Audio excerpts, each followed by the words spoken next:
Assalamualaikum warahmatullahi taala wabarakatuh. Bertemu lagi kita di channel Malaysian Respond yang sentiasa membahas dan mengupas isu-isu yang jarang-jarang jumpa di tempat lain. Bagi yang sedang menonton tapi belum subscribe tuh, kalau bolehlah tolong subscribe supaya kita boleh terus berbincang, boleh terus tengok video, insyaAllah. Oke, straight to the point. Kita punya tajuk hari ini, kenapa atau apa alasan kaum Bajau dan Suluk sangat-sangat akrab, macam isi dengan kuku. Kenapa? Jadi jawapannya adalah saya sendiri pun sebenarnya tidak berapa tahu, tapi kita bincangkan, kita tengok satu-satu. Kalau kita mau melihat sesuatu, kita mesti mau tengok pro kontra dia. Jadi sebelum kita tengok faktor kebersamaan dia tuh, kita tengok dulu apa perbezaan dia. Pertama, yang menjadikan hal ini tambah pelik ya, dia sebenarnya ada perbezaan. Pertama, bahasa. Sudah tentulah berbeza, kan semua orang tahu kan. Tapi jenis bahasanya itu perbezaan dia. Sebenarnya type bahasa Tausug atau Suluk lebih mirip kepada bahasa Tagalog ya. Lebih mirip kepada bahasa Tagalog. Misalnya ikau, kau, babai, perempuan, maksud dia samalah kan. Isda, ista, ikan. Kumaun, kumain, lebih kurang sama. Sedangkan bahasa Bajau atau bahasa Sinama, ada orang bilang lebih dekat kepada bahasa Jawa. Telu, pitu, walu, contohnya 3, 7, 8, sama saja. Lawang maksudnya pintu, mangan, makan. Apa itu neng, anak gadis, mbok, nenek. Contoh-contohnya lah. Jadi nampak tak ada perbezaan kan? Belum lagi perbezaan budaya-budaya lainnya, macam lagu. Lagu Suluk biasa dia melodi dia macam slow, lebih kepada lagu-lagu berunsur keagamaan, religion atau sejarah. Sedangkan lagu-lagu Bajau funky, happy go lucky punya, siap menari igal-igal lagi. Oke, jadi kenapa bangsa yang mempunyai dua perbezaan yang begitu besar, yaitu bahasa dan budaya ini, boleh jadi sangat-sangat dekat? Pertama, kita harus kaitkan persamaan geografi dan sejarah dialah. Geografi dulu. Macam kita tahu, kedua-dua bangsa ini ada di 3 negara. Ada di Malaysia, Filipina, Indonesia. Kalau kita tengok dalam konteks di Sabah, dari utara di Kudat sampai ke bahagian hujung timur di Tawau, bangsa ini tinggal berdekatan. Begitu juga di Filipina. Pulau Holo dan Tawi-Tawi.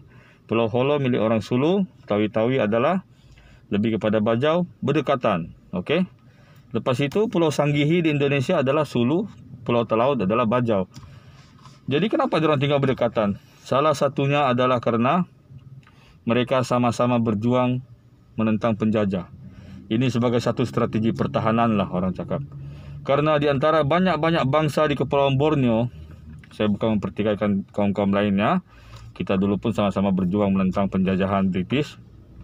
Tapi di antara semua suku kaum yang ada di di bahagian timur Asia Tenggara, bangsa atau suku yang paling kuat menentang penjajah adalah gabungan Bajau dan Suluk.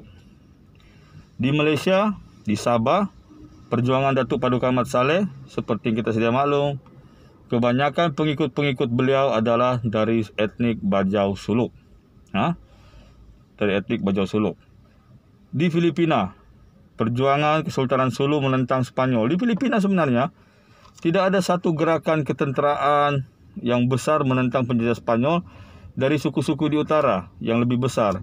Orang Tagalog, orang Ilocos, orang Bisaya, kurang. Yang banyak menentang itu sebenarnya adalah pahlawan-pahlawan Sulu berserta orang-orang Bajau yang menjadi pengikut atau pembesar di Istana Sulu. Kalau di Indonesia, salah satu perjuang dia dulu, nama dia Robert Walter Mongisidi. Ada orang bilang dia orang Gorontalo, tapi ada fakta mengatakan dia sebenarnya berketurunan Bajau. Jadi dua suku ini bersama-sama menentang penjajah. Dari kebersamaan itulah, sama-sama melawan penjajah itu diorang jadi sangat-sangat dekat. Diorang faham aspirasi satu sama lain. Contoh, kita ulang sejarah lah, kita recap perjuangan Datuk Paduka Mat Salleh di Tambunan dulu, yang menunjukkan suku-suku di Sabah bersatu. Tapi pertempuran di Tambunan 2 kali. Yang pertama sebelum air kena blok. Kerana penjajah British, dia blok Sungai Liawan Semua air dari Sungai Pampang tidak boleh masuk, yang dari Keningau habis, tidak ada bekalan air. Jadi orang-orang Kadazan Dusun yang ada di Lembah Tambunan maju bersama-sama pahlawan-pahlawan Mat Saleh yang lainnya, tapi Datuk Paduka Mat Saleh memberi 2 arahan. Pertama, supaya dorang pertahankan sumber air dan melakukan penyamaran biar askar British tidak tahu di mana dorang harus menyerang. Kedua, salah satu arahan Datuk Paduka Mat Saleh yang paling masyhur adalah Sabah kita punya. Kalau sekiranya pahlawan Bajau dan Sulu yang ada di belakang saya gugur semuanya, biarlah masih ada lagi suku-suku lain yang menegakkan berdirinya bumi Sabah. Jadi tuan-tuan dan puan-puan, nampaklah ya, faktor sejarah dan faktor geografi membunuh orang cakap ketidaksamaan tadi itu, perbezaan tadi. Mengatasi.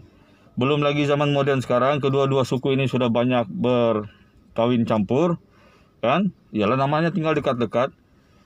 Jadi orang bilang kita hargailah ya. Kita hargai karena kedua-dua suku ini dari dulu diorang menanggung penderitaan yang sama, ya. Sebelum waktu kemerdekaan dibenci oleh penjajah. Penjajah sangat benci Bajau Suluk karena dua bangsa ini berani menentang secara terang-terangan.